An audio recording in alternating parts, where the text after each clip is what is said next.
अस्सलाम वालेकुम dear students, मेरा नाम मोहम्मद आसिफ है। इस वीडियो लेक्चर सीरीज़ में जो हम कोर्स पढ़ रहे हैं उसका नाम है ऑब्जेक्ट ओरिएंटेड प्रोग्रामिंग। स्टूडेंट्स, ये वीक नंबर 8 और वीक नंबर 8 का लेक्चर नंबर 3 है। प्रीवियस लेक्चर में हमने कंस्ट्रक्टर इन सिंगल इनहेरिटेंस पढ़ा। पहले हमने थ्योरेटिकल समझा, उसके बाद फिर हमने लैब के अंदर उसकी इम्प्लीमेंटेशन की और ये समझने की कोशिश की कि कंस्ट्रक्टर को हम लोग सिंगल इनहेरिटेंस में कैसे यूज कर सकते हैं। प्रोग्रामिंग एग्जांपल भी सॉल्व किए इसके ऊपर। आज के लेक्चर में जो हम टॉपिक पढ़ेंगे वो है multiple inheritance in C plus plus.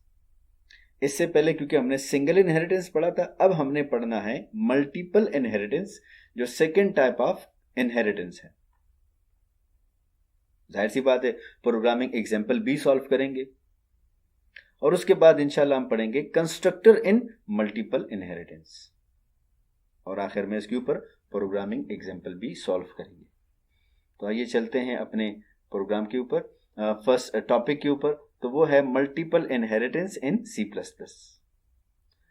In this type of inheritance a single derived class may inherit from 2 or more than 2 base classes। बड़ा सिंपल है। जैसे हमने सिंगल इनहेरिटेंस में पढ़ा था कि हमारे पास डिराइव्ड क्लास में एक क्लास को हमने इनहेरिट करना होगा। यहां पर क्योंकि मल्टीपल इनहेरिटेंस है तो डिराइव्ड क्लास में, जैसे यहां पे लिखा भी है कि डिराइव्ड क्लास में हमने एक से ज्यादा, दो या दो से ज्यादा बेस क्लासेस को या पेरेंट क्लासेस को इनहेरिट करना है, कनेक्ट करना है। जैसे आपको इस फिगर में नजर आ रहा है कि ये हमारे पास डिराइव क्लास है और ये डिराइव क्लास इनहेरिट कर रहा है एक से ज्यादा पेरेंट क्लासेस। ए क्लास भी है, बी भी है, सी, डी, ई, एफ भी हो सकता है। तो दो या दो से ज्यादा पेरेंट क्लासेस को जब आप डिराइव क्लास में इनहेरिट करते हैं तो हम उसको कहते हैं मल्टीपल इनहेरिटेंस। इसका जो सिंटैक्स है बड़ा सिंपल है।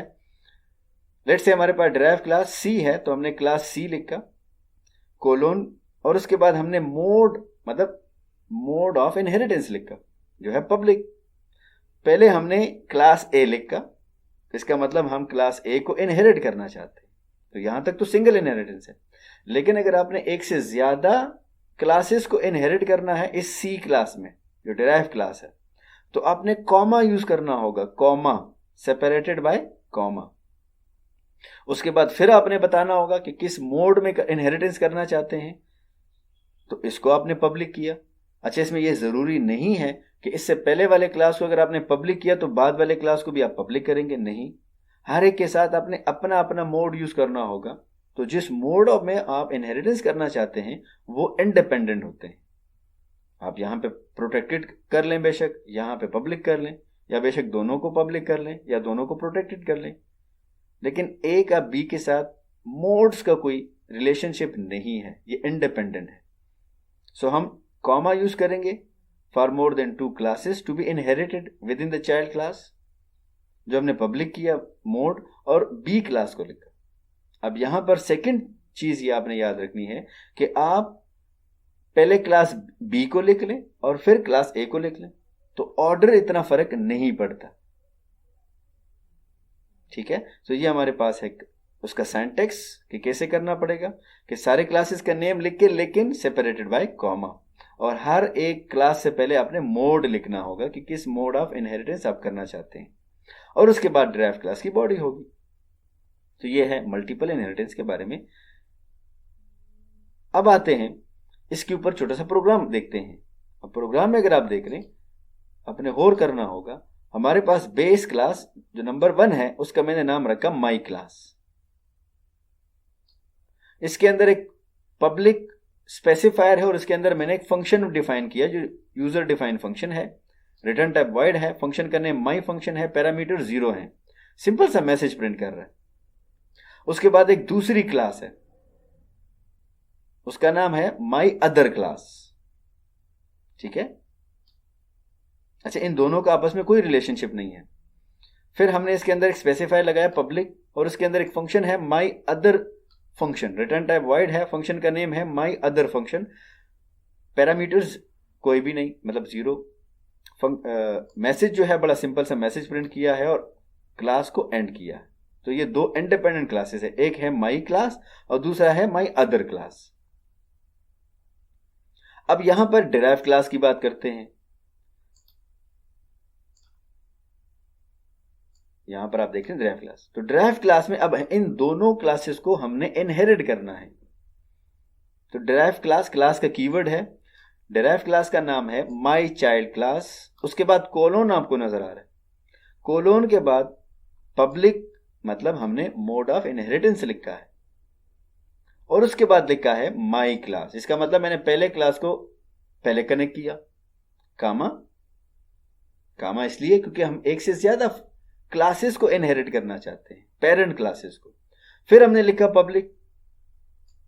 अच्छा, अब ये जरूरी नहीं है, जैसे मैंने पहले समझाया आपको कि फर्स्ट क्लास का पब्लिक हो तो यहां पे भी पब्लिक। आप रिलेशनशिप जो है वो आप किसी भी तरीके से यूज कर सकते हैं, कोई भी मोड यूज कर सकते हैं। यहाँ पे पब्लिक आ सकता है, यहाँ पे प्राइवेट आ सकता है, यहाँ पे प्रोटेक्टेड आ सकते हैं, क्योंकि दोनों जो है वो इंडिपेंडेंट क्लासेस हैं, तो रिलेशनशिप भी इंडिपेंडेंट होगा। तो फिर हमने लिखा माई अदर क्लास। तो इंपॉर्टेंट ये है कि आपने कॉमा यूज करना होगा और हर एक क्लास से पहले मोड यूज करना पड़ेगा। अब इसके बाद मैंने ड्राइव क्लास की बॉडी में कुछ नहीं किया, जस्ट क्योंकि आपको समझाने की कोशिश कर रहा हूं, एक कंसेप्ट है। अब यहां पे आप देख रहे हैं मेन फंक्शन में हमने माई चाइल्ड क्लास का ऑब्जेक्ट बनाया, जिसका नाम है माई ऑब्जेक्ट, क्योंकि हमने कहा था हमेशा कि इनहेरिटेंस में आप लोग बेहतर होता है कि आपने चाइल्ड क्लास का ऑब्जेक्ट बनाए। अब इस ऑब्जेक्ट के थ्रू आप देख रहे हैं हमने माई ऑब्जेक्ट माई फंक्शन को कॉल किया, डॉट माई फंक्शन। अब माई फंक्शन जो बिलोंग कर रहा है वो इस क्लास से बिलोंग कर रहा है, यहां पर आपको नजर आ रहा है। और इसी ऑब्जेक्ट से हमने दूसरे फंक्शन को कॉल किया जो दूसरे क्लास से बिलोंग कर रहा है। हम दोनों को यूज कर सकते हैं, एक्सेस कर सकते हैं, क्योंकि हमने यहां पे इनहेरिट किया है इन दोनों को। अच्छा, तरतीब आपको कुछ भी हो सकती है, ऑर्डर ऑफ कॉलिंग कुछ भी हो सकती है। जब आपको जरूरत हो पहले वाले इसको कॉल कर लो, जब आपको जरूरत हो तो इस वाले क्लास के फंक्शन को या डेटा मेंबर को कॉल कर लो। तो ऑर्डर आपको कुछ भी हो सकता है, ठीक है। इससे इतना फर्क नहीं पड़ता, फर्क पड़ता है लेकिन कंस्ट्रक्टर्स में फर्क पड़ता है, वो मैं आपको अगले स्लाइड्स में बता दूंगा। तो ये तो मल्टीपल इनहेरिटेंस हम कैसे करते हैं मैंने आपको यहां समझाने की कोशिश की इस स्लाइड में। इसके ऊपर हम लैब क्लास में और भी बात करेंगे ताकि आपको इसकी समझ आ सके। नेक्स्ट हमारे पास जो टॉपिक है वो कंस्ट्रक्टर इन मल्टीपल इनहेरिटेंस। इससे पहले हमने किया था कंस्ट्रक्टर इन सिंगल इनहेरिटेंस, तो वो अगर आपको याद हो तो ये वाला टॉपिक आपका बहुत आसान हो जाएगा, कंस्ट्रक्टर इन मल्टीपल इनहेरिटेंस। तो इससे पहले हमने पढ़ा कि मल्टीपल इनहेरिटेंस क्या होता है, एक से ज्यादा पेरेंट क्लासेस चाइल्ड क्लास में जब इनहेरिट करते हैं। कंस्ट्रक्टर का हम पहले बता चुके हैं कि एक स्पेशल फंक्शन है, class name function name same होगा, रिटर्न टाइप नहीं होता, पैरामीटर रिसीव करता है, ऑटोमेटिकली कॉल होगा कब, जब आपका ऑब्जेक्ट क्रिएट होगा। तो it is almost the same, all the base classes constructors are called inside the derived class constructor in the same order in which they are inherited। अब जाहिर सी बात है यहां पर यह पॉइंट नोट करने वाली बात है, in a same order in which they are inherited. अगर आपने क्लास ए को पहले इनहेरिट किया तो उसका कंस्ट्रक्टर भी पहले कॉल होगा, और क्लास बी के कंस्ट्रक्टर को कॉमा के बाद लगाया तो इसका नंबर सेकंड है, तो उसका जो बाय डिफॉल्ट कंस्ट्रक्टर है वो दूसरे नंबर पे कॉल होगा। तो ये ऑर्डर आपने याद रखना होगा। Constructors from all base class are invoked first and then the derived class constructor। वो तो हम पहले से जान चुके, हमें पता है कि हमारे पास जितने भी बेस क्लासेस होंगे वो 1 हो 2 हो 10 हो, पहले उसके कंस्ट्रक्टर्स कॉल होंगे, उसके बाद डिराइव क्लास का जो कंस्ट्रक्टर है वो कॉल होगा। Order of constructor invocation depends on the order of how the base is inherited, base class is inherited. अगर आप जैसे मैंने कहा बेस 1 जो है वो आपने पहले इनहेरिट किया, बेस 2 जो है वो आपने बाद में इनहेरिट किया, तो बेस 1 के कंस्ट्रक्टर पहले कॉल होंगे, बेस 2 जो क्लास होगा उसके सेकंड नंबर पे कॉल होंगे। इस तरतीब को समझते हैं जरा। हमारे पास एक प्रोग्राम आपको नजर आ रहा है यहां पे,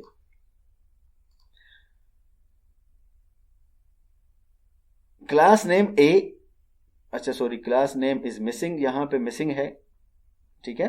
क्लास ए इसका नाम है क्लास ए, ठीक है। मैं यहां पे लिख भी लेता हूं क्लास ए। हमारे पास क्लास का जो नेम है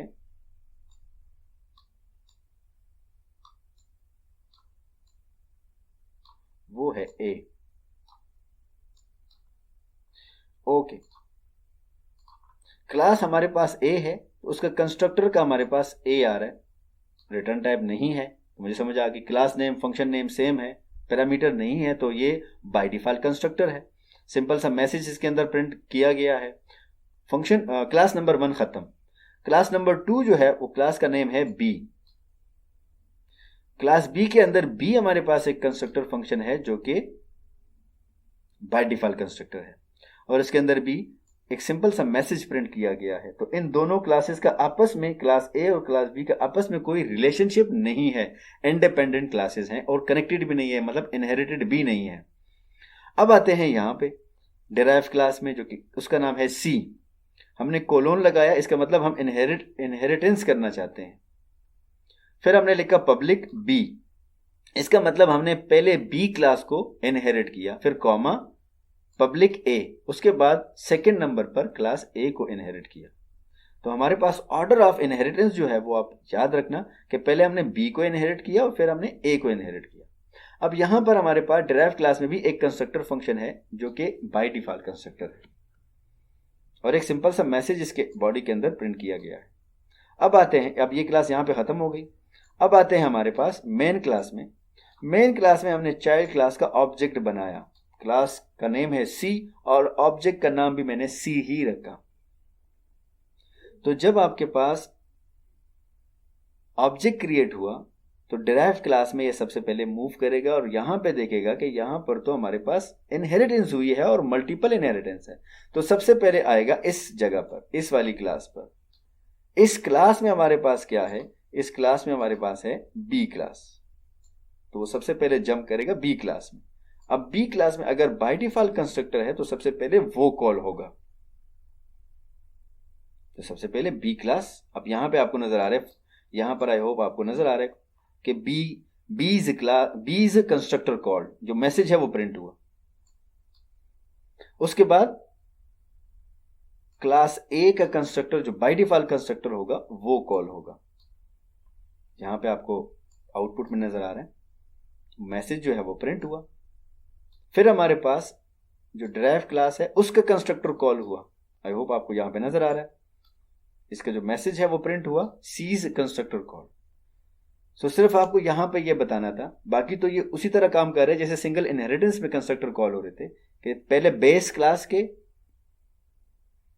बाय डिफॉल्ट कंस्ट्रक्टर्स और उसके बाद डिराइव क्लास। लेकिन यहां पर अब बेस क्लास 2 हैं, तो पहले वाला कौन सा होगा, सेकंड नंबर पे कौन सा होगा। सो जिस तरतीब से आपने यहां पर उसको कॉल किया होगा उसी तरतीब से, जिस तरतीब से आपने कनेक्ट किया होगा, सॉरी, उसी तरतीब से वो कॉल होगा।